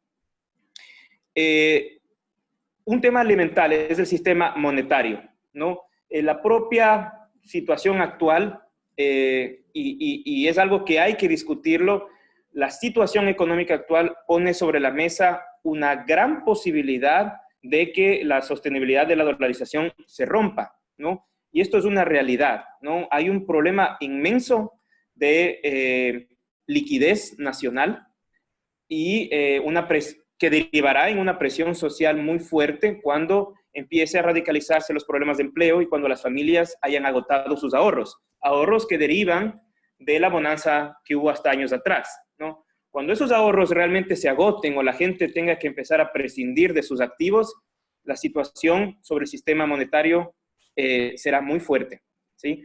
Y ahí marca un tema muy importante el rol del Banco Central, ¿no? La actual ley de organización de finanzas públicas es básica y hay mucha presión sobre grupos de poder para reformar la gobernabilidad, la gobernanza del Banco Central, para darle más poder al sistema financiero y para impedir a toda costa, cosa que ya han hecho, pero quieren aún elevarlo a mayor rango legal, impedir a toda costa que el Banco Central tenga la capacidad de gestionar los excedentes de liquidez del país, ¿no? ¿Qué son estos excedentes? Pues todos tienen una capacidad de ahorro, y si lo llevamos esto a nivel país, hay recursos que quedan inmovilizados al final del día por la propia demanda de la ciudadanía, y ahí es donde tiene que entrar el Banco Central para focalizar eso en estrategias de crédito focalizadas en un tema de innovación y de incremento de la producción, ¿no? Entonces, el sistema monetario hay que discutirlo, hay que ponerlo sobre la mesa de forma sensata, de forma académica, porque cada vez es más frecuente este tema de causar shock a la sociedad supeditada a la necesidad de sostener la dolarización. Es algo que se dice muy poco, pero creo que es momento de que la sociedad lo empiece a discutir, ¿no? Hay un gran acuerdo social sobre la dolarización, pero cada vez es más continuo, más acelerado, más repetitivo la necesidad de sostener políticas antipopulares, poco sostenibles, con el objetivo de sostener el régimen monetario, que considero tiene muy poco que ver con la realidad productiva ecuatoriana. ¿Hacia dónde más? El tema del ecologismo, la sostenibilidad ambiental, los derechos de la naturaleza versus el extractivismo, ¿no? Es otro de los temas que nuevamente creo que el país los tiene que discutir en el contexto que se avecina electoralmente, ¿no? La propia gestión de nuestros recursos naturales ha derivado este gobierno en una reforma general a la forma de apropiar las riquezas de nuestros recursos. En el tema petrolero se renegociaron contratos, ¿no? Eso hizo que el Estado pierda la capacidad nuevamente de ser partícipe de rentas petroleras, y eso ha devenido en que el Estado pierda capacidad de ejecución de inversión pública, de incremento progresivo de los derechos, derivado de la extracción de nuestros recursos. Entonces, es otro tema medular, dado que es probablemente la única gran industria que tiene el país y que otorga excedentes para derivar en otros derechos, ¿no? En infraestructura de salud, infraestructura educativa, la capacidad de tener un mejor sistema de administración de justicia, etcétera. Aún depende mucho de la capacidad de generar excedentes de nuestros recursos. El modelo de gestión tras ello, nuevamente en esta administración, en este gobierno, ha sido puesto sobre la mesa en desmedro de la capacidad del Estado de apropiarse de esas rentas. El tema de impuestos y subsidios, ¿no? Nuestro modelo impositivo, nuestro sistema impositivo debe avanzar aún más a gravar las grandes rentas. La actual coyuntura de crisis, insisto, ha puesto que la variable de ajuste sea el empleo, para evitar a toda costa que la recirculación de los excedentes que tenemos como país provenga de la extracción de recursos de los patrimonios más grandes para poder invertir en crédito, en infraestructura, en derechos, ¿no? Y más bien ha centrado a que el sistema, entre comillas, se autocolapse, preserve las capacidades de los empresarios sobre la base de un desmedro de los derechos laborales que deriva en desempleo, ¿no? Eso es la ley de apoyo humanitario, ¿no? Y la ley de fomento productivo y los grandes despidos en el sector público. Creo que el sistema tributario tiene que nuevamente gravar, ir hacia impuestos hacia el patrimonio, ir hacia impuestos a patrimonios en el exterior, gravar activos en el exterior, repensar el gravar grandes latifundios y centrar la recaudación sobre un sistema más progresivo, que grave rentas y patrimonio y menos el consumo. Creo que son temas más bien estructurales, Galo, y Cristina, Silvia, que hacia dónde se tiene que enfocar la organización social, ¿no? En el marco de lo que se avecina como elecciones. Creo absolutamente necesario el rescate de las organizaciones más locales, pero la articulación en una gran estrategia nacional, ¿no? Creo que lo que viene en la próxima elección es determinante para el futuro del país y la oportunidad es única, porque si el progresismo pierde esta oportunidad, realmente el país, el Estado, vendrá hacia 10, 15, 20 años de fuerte posicionamiento de la agenda neoliberal, que a todas luces y los resultados son evidentes, ¿no? Es una agenda que trae dolor, que trae sufrimiento, que trae muerte, que trae empobrecimiento, más aún en el contexto y la situación de las economías latinoamericanas, que no son compatibles con ese modelo de desarrollo. Eso, Galo. Muchas gracias, Juan Pablo. Realmente es súper importante ambos contextos, tanto de lo de Cris como lo de Juan Pablo. Y para abordar la siguiente pregunta, vamos a hacer referencia a lo mismo, ¿no? A estos argumentos que nos han desarrollado. Teniendo en cuenta que la variable de ajuste estructural de la economía y de la sociedad que impulsa el gobierno es el empleo, y entendiendo esta despolitización de los espacios y también el ataque a la organización social, como lo ha mencionado Cris y también Juan Pablo, Silvi, ¿cuál es el rol que está desarrollando actualmente los servidores públicos y también cuál debería ser ese rol a nivel de organización y de acción que deben tomar? Adelante, Silvi, por favor. Gracias, Galo. Bueno, yo aquí voy a retomar un poco la primera intervención que hizo Cristina sobre lo público y retomar esta parte que decía la administración de la cosa pública para el bien común. Entonces aquí entra el rol, digamos, fundamental del servidor público. Bueno, aquí yo quisiera hacer una precisión. Mi experiencia en el servicio público fue desde la Constitución y desde la nueva institucionalidad del Estado, así que no tengo otra referencia. Quizá es necesario precisar esa experiencia que tengo en un servicio público, no sé si distinto, porque antes no sé cómo era, no tengo esa comparación, pero me gustaría hacer esa precisión. Ahora, hecha esta precisión, yo creo que el servicio público no lo hace cualquiera. Se necesita un espíritu y una vocación para servir.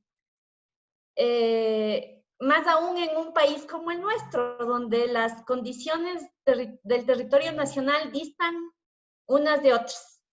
¿Qué quiero decir con ello? Que no es lo mismo ser un funcionario público en Quito, en Guayaquil, que ser un funcionario público de ciudades intermedias como quizá Riobamba, Ambato, Ibarra, o ser un funcionario público en otras áreas que están mucho más distantes, Chiripuno, por ejemplo, y te lo digo con experiencia ahí. No es lo mismo ser funcionario público en Quito que en otras ciudades.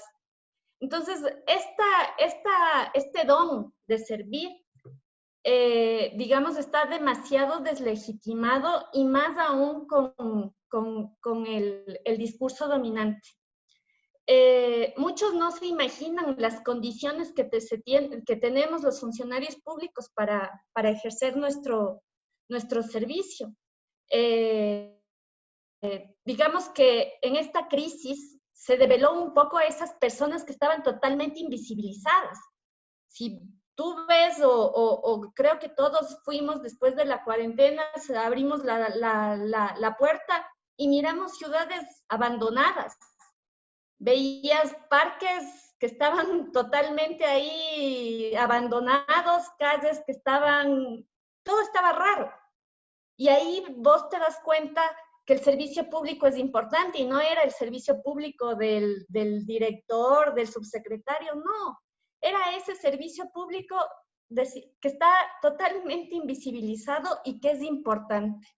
Creo que aquí hay que rescatar primero que el servicio público necesitas tener espíritu para ser servidor público. Luego hay que rescatar que esos 10 años no se hicieron solos, pues. Ese proyecto político no lo hizo un líder únicamente. Esos 10 años fueron la lucha de muchos servidores públicos comprometidos y con convicción y que ahora nos quieren meter en la cabeza que debemos tener vergüenza de haber servido al país durante todos esos años. Esa es la sensación que tengo desde el servicio público y que tenemos muchos de los compañeros que estamos ahorita, digamos, en esta batalla, digámoslo así. Creo que esa es la primera cosa que nosotros debemos rescatar desde los funcionarios públicos y también desde la ciudadanía en general. No solamente ha sido el gobierno, no solamente ha sido de la derecha, ha sido varios sectores de la ciudadanía que han visto con malos ojos al sector público y al Estado. Entonces creo que esa es la primera cosa que hay que mirar y que hay que rescatar. La segunda, digamos, que he visto es que cómo se percibe, o sea, esto es cómo es en realidad el servidor público. La segunda cosa es cómo se percibe al servidor público. Yo ahí quisiera poner un ejemplo bastante, digamos, práctico. En una entrevista que me hicieron luego de salir del servicio público, la primera pregunta que me hicieron es, ¿cómo vas a trabajar la dinámica en una entidad que no es del servicio público, teniendo 10 años de haber sido servidora pública. ¿Cómo vas a quitarte eso? O sea, ¿cómo vas a ser dinámica? Porque el servidor público no es muy dinámico, el servidor público es lento. Entonces, primero la pregunta me enfadó y me dio tristeza de saber que esa es la percepción que tiene la gente. Y segundo, luego ya, una vez en el trabajo y de entender la dinámica que no era del sector público, entendí la distancia que había entre el sector público y otra entidad que no es del sector público. Y claro que la burocracia, como la llaman, se vuelve un poco más lenta, y es porque el Estado implementa políticas públicas. Y las políticas públicas tienen que tender a ser integrales, tienen que tender a ser universales. Entonces no puedes comparar una entidad que no es del Estado con el Estado, porque el Estado tiene que tratar de mirar una integralidad y mirar tanto lo nacional como las particularidades territoriales. Entonces, creo que esta segundo argumento para mí es importante como para ir mirando y deslegitimando también esa satanización que tienen sobre los servidores públicos. Y otra tercera, que creo que es importante desde nuestra cotidianidad, tratar de mirar esto que si a un joven que le dices, el Estado es grande, tiene burócratas con sueldos dorados, tienes burócratas que no hacen nada, o como decía Cristina, están en pijama trabajando, quizá los próximos médicos que se están formando no quieran ser servidores públicos. Entonces, creo que ahí también hay un tema de quitar ese estigma y tratar de llegar también a los jóvenes para que tengan esta inquietud al menos de tratar de ser servidores públicos. Y vuelvo a poner el ejemplo del médico. Creo que cuando hablo del sentimiento o de este espíritu de ser servidor público, estoy pensando, por ejemplo, en que es más fácil quizá ponerte una consulta privada como médico que irte a Shiripuno a atender a las comunidades indígenas con condiciones bastante precarias. Entonces, ahí creo que estas cosas hay que ponerlas sobre la mesa y que quizá no ha habido el espacio para los servidores públicos de plantear estos temas. Luego, ¿por qué es importante la organización que me preguntabas, Galo? ¿Por qué la importancia de la organización de los servidores públicos? Yo creo que ahí también tuvimos un error grande como servidores públicos al no organizarnos. Y aquí primero yo quiero plantear el tema de que hay sindicatos de servidores públicos que no nos representan, que han sido funcionales a este gobierno y a otros gobiernos y que no representan a la clase trabajadora. Entonces, aquí también como error y como mea culpa, de que en estos últimos años hemos creído que haber ganado esto legítimamente, por ejemplo, un nombramiento, ya te da esa paz para estar cómodamente, digamos, y de no mirar la organización de los trabajadores como importante en un caso como este cuando se empiezan a vulnerar derechos. Entonces, en este sentido, también quisiera tomar en consideración qué es lo que ha pasado en el último tiempo sobre el tema de los trabajadores sociales, que se vincula con la primera pregunta que me hiciste, Gal. La primera arremetida, digamos, que nosotros vimos desde los funcionarios públicos fue, y aquí voy a particularizar mucho y espero que me entiendan un poco por la experiencia vivida, digamos, desde lo que fue Semplats. Entonces, la primera arremetida fue contra el corazón de la institucionalidad de Semplats, la institucionalidad estatal, Semplats. Entonces, ahí, ¿qué fue lo primero que dijeron? ¿Cuál fue el discurso hegemónico acá? Hay que quitar hay que eliminar. Entonces, aquí yo les voy a poner como ejemplos puntuales de cómo se va concretando lo que dijeron Cristina y Juan Pablo. Entonces, aquí ya va permeando, digamos, ya en las cosas más concretas de la institucionalidad estatal, del servicio público, de los servidores públicos y de la organización. Si me disperso, ténganme un poco paciencia porque estoy tratando de conectar todo. Entonces, cuando arremeten contra el corazón de la institucionalidad, Semplades, empiezas a eliminar entidades y empiezas a también crear otras entidades sin ningún análisis. Entonces, solamente mira este ejemplo de una compañera que me preguntaba ayer y me decía, Silvia, una cosa, ¿me puedes decir qué pasa con la competencia, por ejemplo, de gestión de riesgos que tiene el municipio? Pero yo soy del GAT provincial y no tengo quien me ejecute esa competencia. Entonces le digo, en ese sentido, es el central el que debe ir a gestionar la competencia porque no hay esta claridad. Pero el central ya no es la Secretaría de Gestión de Riesgos, es el Servicio de Gestión de Riesgos. Y al cambiar la institucionalidad de secretaría o de ministerio o de lo que fuera la figura a un servicio, le estás restando las facultades y la capacidad de reacción y de respuesta del Estado a una cosa chiquita y concreta como la que te estoy ejemplificando ahora. Entonces, ¿qué está pasando ahí? Reduciste institucionalidad. Al reducir institucionalidad, reduciste servidores públicos. Y al reducir servidores públicos, reduciste derechos de algún modo. Entonces, ¿cómo conecto eso con la organización?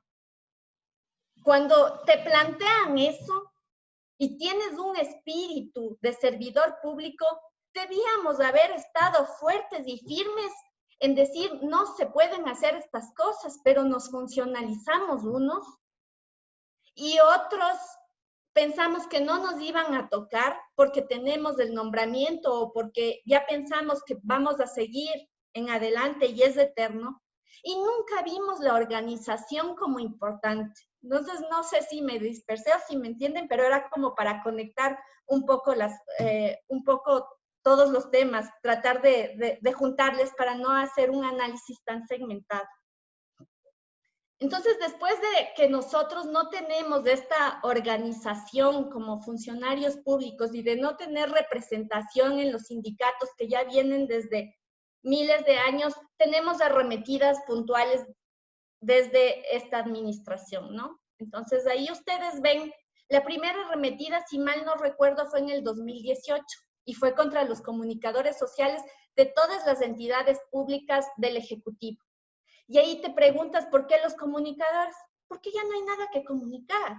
Ya no querían que el Estado comunique, ya no querían un Estado que esté diciendo que hace cosas o que presta servicios. Entonces ahí tienes primero arremetir. Pero como no soy comunicador social y como yo sigo prestando servicios porque tal vez donde se ve más al servidor público ya en lo concreto es en la prestación de servicio público, no pasa nada. Después la arremetida fue contra los que tenían menos de tantos años de contratados.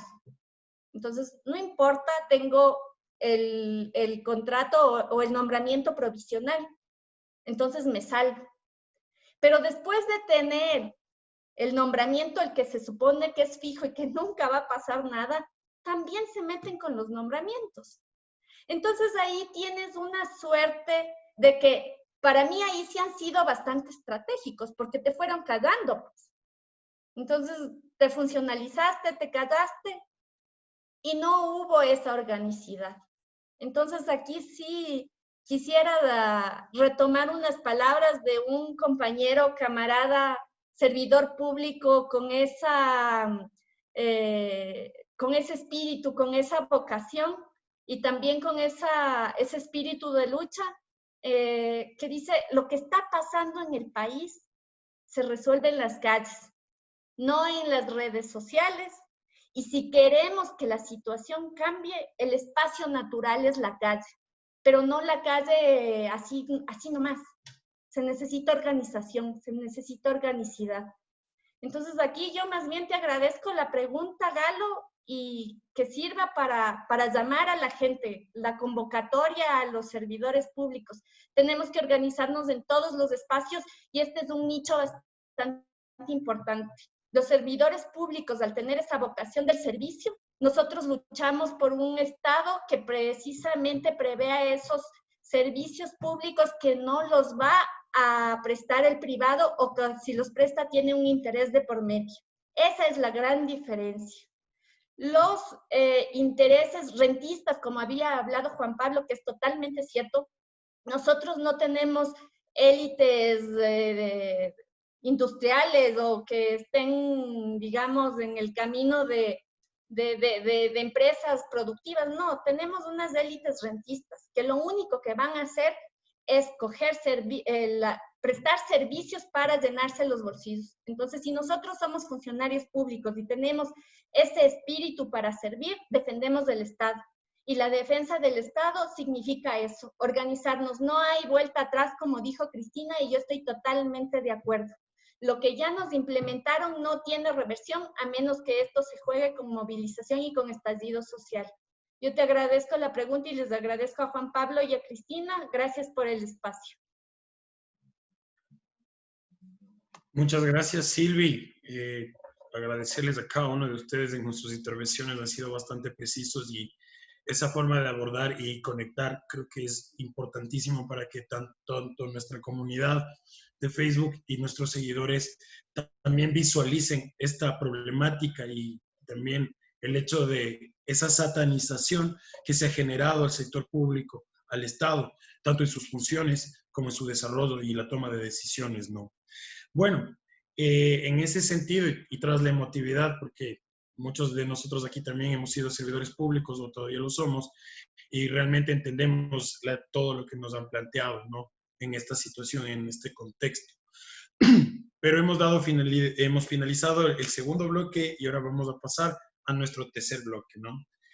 Como les había mencionado, ya para este momento ya tenemos las preguntas. En este sentido sí les voy a pedir un poquito más de tiempo porque les voy a leer tal y cual nos comparten nuestros seguidores, las personas que están interactuando con nosotros en redes, y sobre todo mencionarles que sí, debido a los tiempos y también por lo sólido que ha sido el panel, procurar responderlo en un tiempo máximo de 2 a 3 minutos.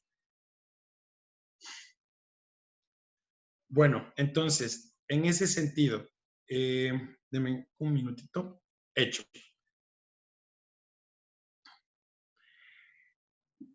La primera pregunta que viene de nuestros seguidores viene con una contextualización.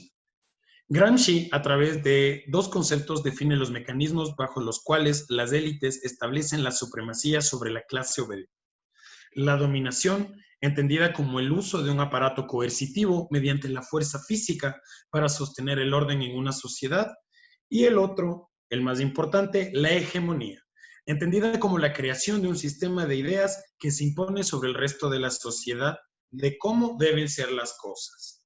Entonces, esta pregunta va dirigida a Cristina. Dice, ¿cuál es su criterio? ¿Han sido los medios, estos que se han mencionado, bajo los cuales se han establecido estos dos, o más bien dicho, ¿cuáles son los medios bajo los cuales se han establecido estos 2 mecanismos de dominación? Y la segunda pregunta es, ¿cuáles serían las herramientas contrahegemónicas que la sociedad tiene a su disponibilidad? Cris.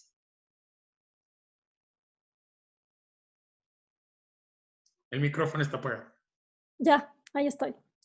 Listo. Creo que la pregunta resume muchísimo lo que hemos debatido realmente en el panel.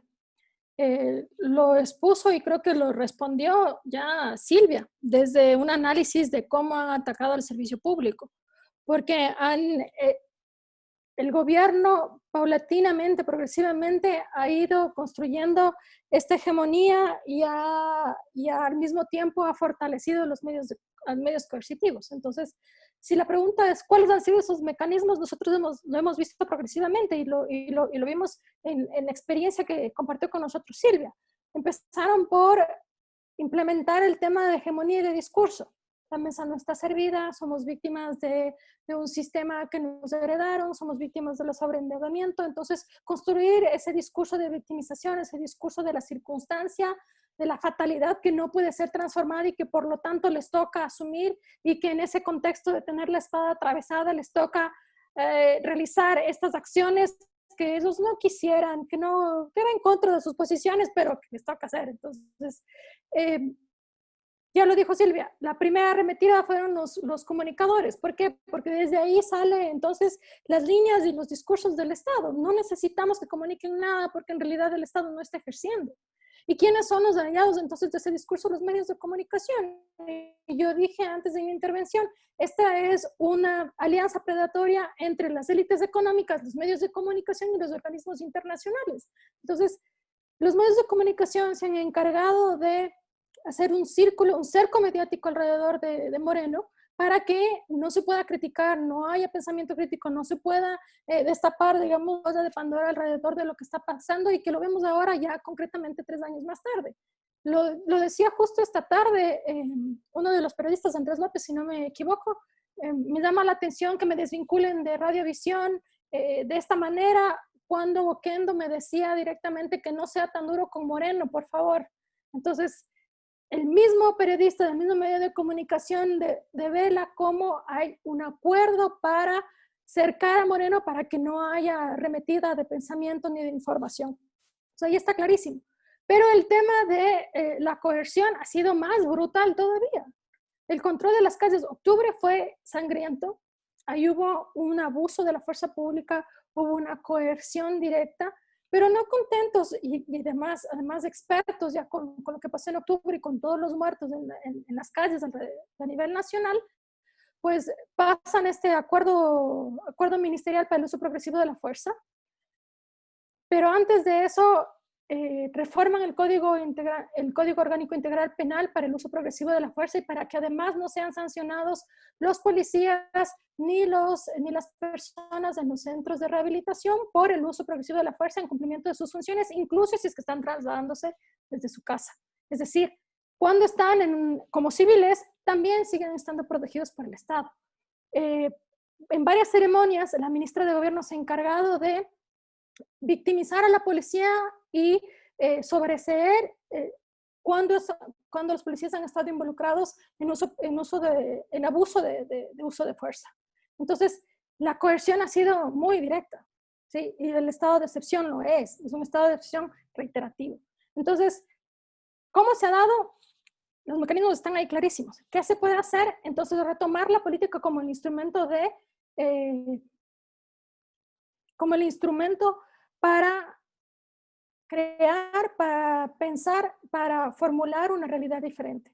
Entonces, nos están atacando desde la parte de medios de comunicación y desde la parte de represión. La salida es la política, es la organización, es las ideas críticas, son los medios alternativos de comunicación, es la organización de base, lo señaló Juan Pablo, lo señaló Silvia, lo expuse yo, pero además debatir sobre qué política queremos y exigirla. No porque, o sea, no podemos limitarnos a llenarnos la boca diciendo soy progresista, no soy neoliberal. Sí, ¿y cómo ejecuto eso? Entonces, tengo que demandar que hayan alianzas, tengo que demandar que no haya persecución, tengo que demandar que haya una aproximación al otro y que además hayan niveles mínimos de entendimiento para sobrellevar un momento como este y para salir de esto. Yo estoy de acuerdo con Juan Pablo que dice, esta es una oportunidad única porque nos jugamos el poder regresar a un modelo progresista o que la derecha se perpetúe porque están dadas las bases. En este momento el gobierno de derecha que venga tiene la guerra ganada porque ya están dadas las bases estructurales para una derecha. Entonces, tenemos que regresar a lo político, retomar esos discursos, la organización, la formación política para poder llegar a acuerdos mínimos y exigir alianzas. Gracias, Cris. Bueno, también, como lo has planteado, lo que recuerda también esas bases estructurales en el 94 y después la crisis bancaria, el feriado bancario del 99, ¿no? Seríamos en la misma línea. En ese sentido, ya que comenzamos a topar el tema económico, en nuestras redes nos hacen una pregunta para Juan Pablo, nuevamente tiene un contexto. Alrededor del mundo se discute cada vez con más fuerza que las condiciones actuales de la crisis global hacen necesario construir un sistema diferente al neoliberalismo. Algunos incluso hablan del fin del neoliberalismo. En Ecuador, el gobierno va a contracorriente a estos debates en el mundo, pero tal vez la sociedad ecuatoriana no. ¿Crees que esta crisis nos permita en Ecuador que la población valore más lo público, lo defienda en el futuro y busque construir un sistema diferente? Y la segunda, ¿qué importancia tiene que los ciudadanos podamos exigir y acceder a la transparencia y rendición de cuentas en las cifras económicas que maneja el Estado? Adelante, Juan.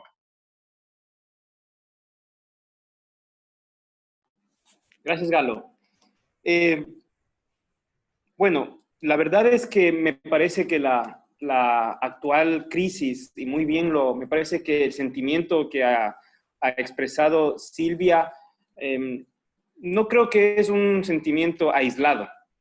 Creo más bien que es un sentimiento generalizado, muchas veces invisibilizado, porque más o menos en el país todos tenemos, si no un amigo, sino un familiar, sino algún conocido, que de una u otra forma trabaje en el servicio público, ¿no?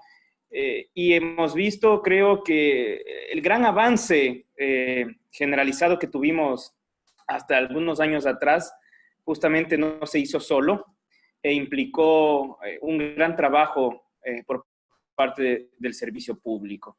Y la actual situación drástica, no solo en lo sanitario, sino en lo económico, creo que sí hace a la gente comparar, ¿no? Creo que es evidente hacer una comparación y es más, creo que debemos empezar a posicionar la comparación, ¿no?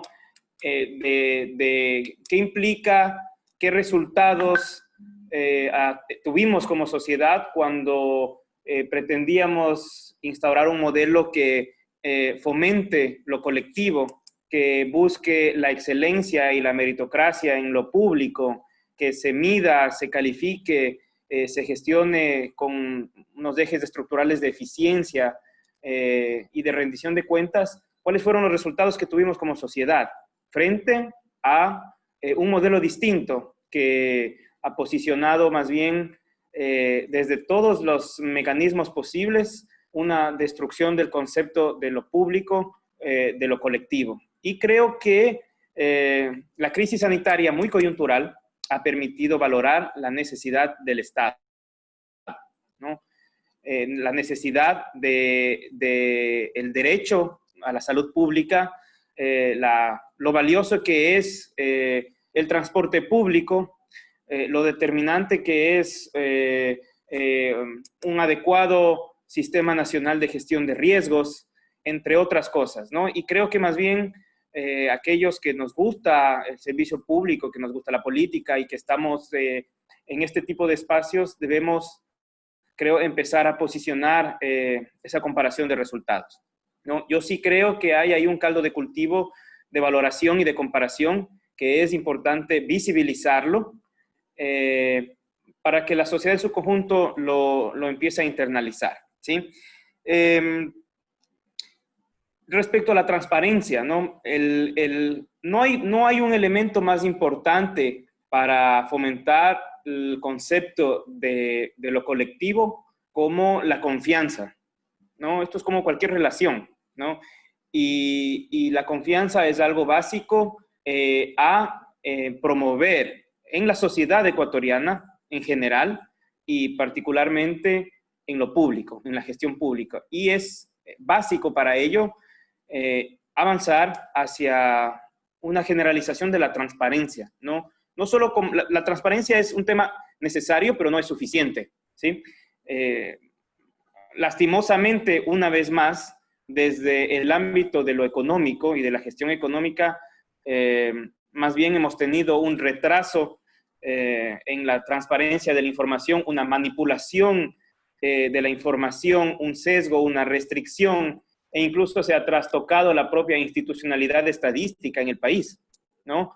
El debilitamiento de Semplades derivó en que los grandes avances que había cuando estábamos pensando en hacer un sistema nacional de información, en la interconexión de bases públicas, hacia la certificación en la gestión de un gobierno abierto, todo eso haya sido más bien detenido, que todas esas plataformas estén desaparecidas, que el Instituto Nacional de Estadísticas y Censos haya sido mermado, que la asignación de recursos para la generación de información haya también sido golpeado.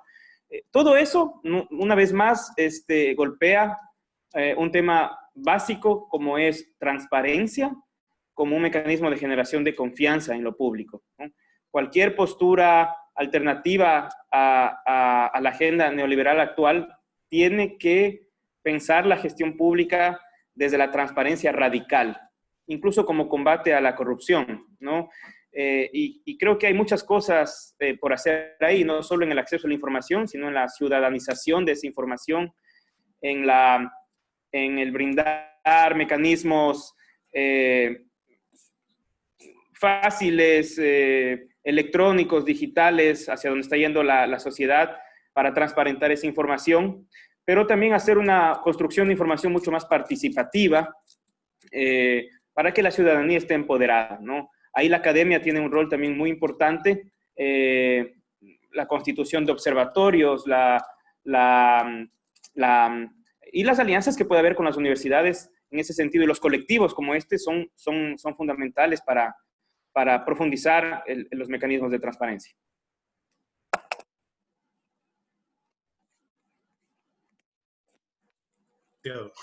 Muchas gracias, Juanpa. También no me di cuenta que estaba muteado yo. Gracias por esas aproximaciones y también las preguntas, cómo fueron sustentadas. Siendo así, vamos a pasar a Silvi. Estas van directamente a ti. Realmente son 3 preguntas, pero también las puedes abordar como de la misma forma que lo ha hecho Juanpa y Cris. Entonces, lo voy a hacer, ¿no? Las voy a leer. Desde las organizaciones de los trabajadores, ¿cuál seguirá siendo el planteamiento y la estrategia para recuperar y salvaguardar los derechos? La primera. La segunda, ¿cómo podemos recuperar el valor de lo público como mecanismo de provisión y aseguramiento de los derechos de todos en la sociedad? Y finalmente, como servidores públicos, ¿cómo nos podemos organizar para estas luchas cotidianas? Adelante, Silvia. Bueno, ahí yo voy a partir de lo que dije al final de la última intervención. Al ser conscientes de que el servicio público necesita una vocación y un espíritu, y para trabajar para el Estado significa que el Estado provea servicios básicos a aquella población vulnerable que no puede acceder a servicios privados. Creo que lo primero hay que estar conscientes de aquello, pues hay que estar conscientes de que el servicio público requiere un Estado que sea garante de prestación de servicios al menos. Porque el Estado tiene otras funciones redistributivas también y va a depender mucho de la implementación de Estado que se haga. Pero al menos se debe ser garante de prestación de servicios. Y esa garantía de prestación de servicios requiere de esta vocación que ya había hablado en las intervenciones anteriores. Entonces, al estar conscientes de aquello, lo que viene después es la defensa, pues, de ese Estado garante de servicios públicos y que esos servicios públicos luego se traducen en garantía de derechos. Esa para mí es como la cosa fundamental. Y ahí conecto un poco con la respuesta que dijo Cristina. La formación política es importante, no solamente en el servicio público, sino en la ciudadanía en general. Si no hay esa conexión de formación política, es complejo porque no se puede organizar, tener una organización como más sostenible sin esa condición, me parece a mí. Quizá algunos otros pueden diferir, pero creo que la organización necesita estos requisitos un poco mínimos. Luego creo que también hay que también dije en la intervención, y hay que reconocer que los sindicatos de los servidores públicos, yo no me siento representada. Creo que hay un buen número de funcionarios públicos que no nos sentimos representados. Han sido aliados a gobiernos y han negociado, y quiero recordarles, en octubre, mientras mucha gente estaba en la calle, incluidos servidores públicos, ellos estaban sentados negociando con este gobierno. Entonces, ahí hay otra cosa que es imprescindible y es la organicidad en las instituciones públicas. Entonces, cada entidad debería tener su propia organicidad. Yo les dije esto también en la intervención, y este es un error súper fuerte de nosotros, los servidores públicos. Creíamos que la mesa estaba servida ahí para nosotros. Ese es un error fatal.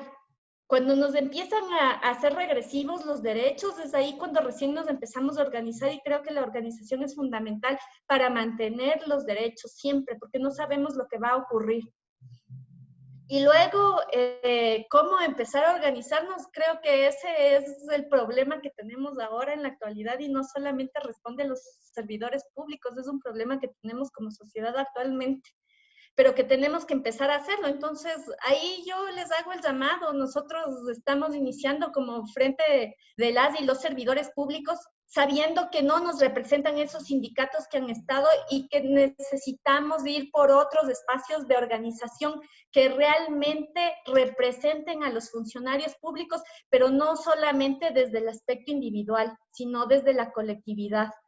Hago un llamado a eso porque finalmente, digamos, el no estar organizados implica que en algún momento vas a ser vulnerado de algún derecho y no vas a tener esa capacidad de respuesta porque individualmente no haces nada. Entonces yo más bien hago estas reflexiones porque respuestas no puedo dar, son respuestas súper amplias y súper ambiciosas, que si yo tendría la respuesta ya no habría necesidad de organización simplemente. Más bien llamo a reflexionar sobre esto, y llamo a los compañeros servidores y servidoras públicas que están en todas las entidades que tienen miedo. El miedo no salva, el miedo solamente es cómplice y te hace funcional. Entonces ahí yo simplemente digo, rompan el miedo, organícense desde cada una de las entidades, y si creen que nosotros somos un espacio en el que podemos converger varias luchas, estamos ahí en una página reciente en la que estamos funcionarios jovencitos además. O sea, yo estoy súper motivada con esta reciente organización. Hay servidores públicos jovencitos. Yo ya para esos servidores ya soy una servidora vieja, entonces me alegra mucho, les digo, saber que hay funcionarios jóvenes que están totalmente comprometidos y convencidos que el espacio es del Estado y que hay que luchar y que hay que organizarse y hay que estar en las calles si es necesario. Eso, Galo, gracias Juan Pablo y gracias Cristina por el espacio, me encanta estar acá. Gracias, Silvi. Gracias a todos. Creo que se nos adelantó en ese sentido la Silvi en el mensaje, porque hoy yo agradecerles a todas esas personas que han estado en interacción con nosotros. Hemos tratado de leerlas, todas las preguntas que nos has llegado. También les vamos a pasar por interno las que se quedaron encasquilladas por temas de tiempo, pero siendo así, quiero llegar al mensaje final de cada uno. Creo que Silvia ya lo ha otorgado, pero les voy a dar tanto 2 minutos, de 2 a 3 minutos, tanto a Juanpa, a Cristina y una vez más a Silvia, si es que lo requieres, para volver a hacer la conclusión final de este taller, y además de eso, expresar un mensaje a todos los que nos siguen, a nuestra comunidad facebookera y a nuestros seguidores. Adelante, Cris.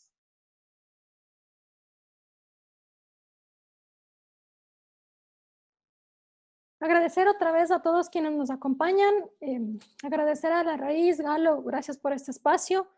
Creo que todos los que estamos en este panel y mucha gente que nos está siguiendo desde casa entienden como propias y muy sentidas las palabras de Silvia y las reflexiones que se han vertido desde Juan Pablo. Yo lo que quiero para cerrar, lo que quisiera decir para cerrar es que el panorama es muy duro, sí. nadie puede negar que estamos atravesando un momento crítico, no solo por el tema de salud, no es un tema solo de pandemia, es un tema social, económico. Entonces sí es un momento muy duro, pero hay que hacer de estos momentos estructurales y estas condiciones materiales duras las condiciones para ser transformadas. Y para mí esa forma y esa posibilidad de transformación es la política. Entonces lo primero, infórmense, siempre bajo canales alternativos. No podemos seguir consumiendo y pensando que los medios hegemónicos son la información y la realidad. Apoyen, fortalezcan, contribuyan al debate económicamente los que puedan para los medios alternativos. Segundo, hay que dejar de ser consumidores para volver a ser ciudadanos, sobre todo aquellos que están, los que llaman los millennials, los súper jovencitos, aquellos que, como decía Silvi, pensaron que esto estaba dado, pensaron que la educación estaba dada, que los uniformes, que la alimentación escolar, que la infraestructura, que las carreteras, que estaba dado, que ese era el Ecuador con el que vinimos. Y en realidad esto es un proceso de construcción política y decisiones políticas claras, porque se pudo no haber hecho. Ya hubieron gobiernos con los recursos y no los hicieron. Entonces hay que dejar de ser consumidores para pasar a ser ciudadanos y exigir derechos y relacionarse con la salud, con la educación, con la seguridad social como ciudadanos. Eso es un debate que no lo tomamos aquí, pero que sin embargo está en la bandeja.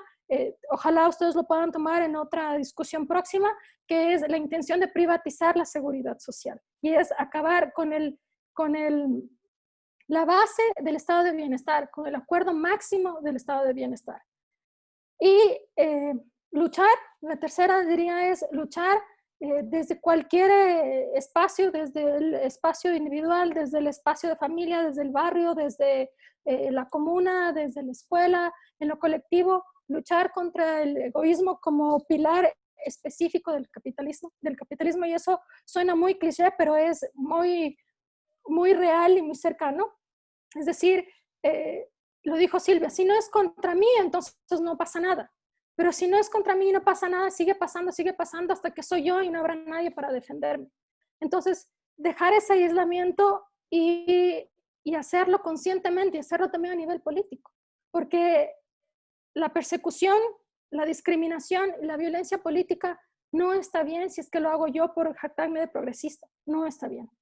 Entonces, no seamos escudos de confrontaciones políticas y debemos a alianzas, debemos sentarnos a debatir, encontremos mínimos, estamos disputándonos derechos, estamos disputándonos un momento en la estructura democrática del país. Las elecciones que se vienen el próximo año serán un antes y un después y podemos haberlo decidido nosotros, como jóvenes, como ciudadanos, o podemos habernos cruzado de brazos y callado y decir, yo no soy político, no me toca, no me gusta Correa, a mí no me pasa nada, y dejar que esto realmente se vuelva una debacle mayor de la que ya es. Entonces, activémonos, seamos críticos, retomemos la política como espacio de construcción y combatamos el egoísmo. Muchas gracias, Cris. Nos dejas también temas para volver a seguir planteando nuevos talleres de la memoria, donde esperamos que también nos sigan acompañando, ¿no? Juanpa, tu turno. Muchas gracias, Galo. Bueno, en primer lugar, felicitarles a ustedes como La Raíz por estos espacios constructivos y, insisto, como dije al inicio, pues tan necesarios, aún más en la coyuntura en la que estamos como país. Darles mucho ánimo y ponerme siempre a las órdenes también para colaborar a este espacio de generación de ideas. Para concluir, pues creo que las apreciaciones de todos nos llevan a un camino casi que obvio, y es el activismo. Creo que hay que activarnos como ciudadanos. Es una necesidad casi obligatoria de supervivencia social el ser ciudadanos reflexivos, curiosos y muy críticos, pero siempre reconociendo que estamos en un contexto de quiebre, ¿no? O de la necesidad de quiebre, ¿no? Y que como ciudadanos pues tenemos la obligación de activar las herramientas que todavía tenemos, no desperdiciarlas y más bien activar la política. Coincido mucho ahí con Cristina en que es necesario retomar y disputar los espacios, porque si no somos los unos, serán los otros, ¿sí? Y también creo que lanzarles la pelota, quizás ustedes como espacio organizado, creo que un Ecuador productivo no es antónimo de un Estado fuerte. De hecho, se necesita un Estado fuerte, unas regulaciones claras y necesarias, más aún en el contexto histórico, coyuntural y estructural de la economía ecuatoriana, para sacar adelante este país con producción, con agregación de valor, desde una perspectiva soberana, y más bien lo contrario, la desregulación, el neoliberalismo o el dogma neoliberal es sinónimo en nuestro país de pobreza, de dolor, de sufrimiento y de la pérdida del futuro, ¿no? Así que también hay que partir de ahí como ciudadanos para empoderarnos los espacios de discusión política, desde lo social, desde lo cultural, desde lo económico, y les lanzo la pelota para que también puedan abrir esos espacios. Y sin más, pues eso, ¿no? El agradecerles nuevamente, ha sido un chévere debate. Muchas gracias Silvia y Cris por sus aportes, y a los compañeros que nos han escuchado y también nos han lanzado preguntas, agradecerles también mucho. Gracias, querido Juan Pablo. Gracias también por ese empoderamiento al que nos otorgas a lo que es este colectivo La Raíz. En este sentido, para finalizar las palabras, antes de yo también cerrarlo, mi querida Silvi, por favor, adelante. Bueno, ahí yo solamente quiero poner este dato que ya habíamos puesto en la página del Frente de Servidores Públicos, de las y los servidores públicos, y es que 250,000 desempleos durante la crisis sanitaria, y el mismo gobierno ha anunciado la posible desvinculación de 400,000 personas más. No solamente afecta al sector público, afecta obviamente al sector privado. Las desvinculaciones en el sector privado también, según datos del IES, son como 150,000. Eso afecta en términos económicos, no habrá circulación, habrá inflación. No me quisiera meter en ese tema que no es mío, pero en algún momento esta crisis va a llegar a alguno de nosotros, porque no somos las élites rentistas. La mayoría de la población somos clase media, que nos vamos a ver afectado, quiera o no, tarde o temprano.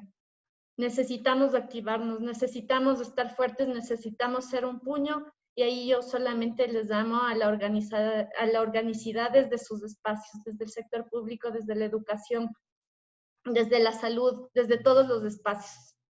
Eso para finalizar. Creo que es un momento de crisis, también el panorama no es bueno. Comparto la mirada que nos había puesto Cris, no hay optimismo. Y en ese escenario la única vía que nos queda es organizarnos. Organizarnos, creo que no hay otra forma más. Organizarnos para revertir las cosas, porque no hay regresión, no hay negociación con este gobierno, no hay mesas de diálogo, ya hubieron. Y aquí lo único que nos queda es juntarnos y hacer un solo puño. Son mis palabras finales, y les agradezco a todos por el encuentro. Muchas gracias.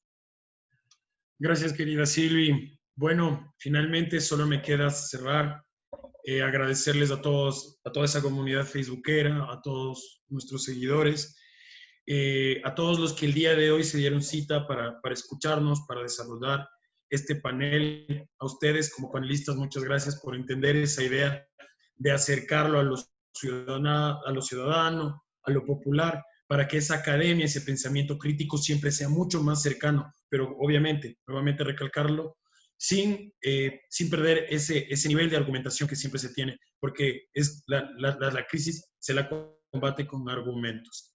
Desde La Raíz Pensamiento Crítico les agradecemos por ese apoyo a los colectivos sociales, a los medios tradicionales, a los medios alternativos, como ustedes lo han mencionado, y desde todo esto, la generación del pensamiento crítico. A todos nuestros seguidores, no se olviden de seguirnos también en nuestras cuentas de Twitter y de Instagram. Y nuevamente dejarles a todos un gracias y un abrazo enraizado para todos ustedes. Un saludo a todo el equipo que también estuvo atrás de esto para la producción y gracias a todos ustedes. Buenas noches.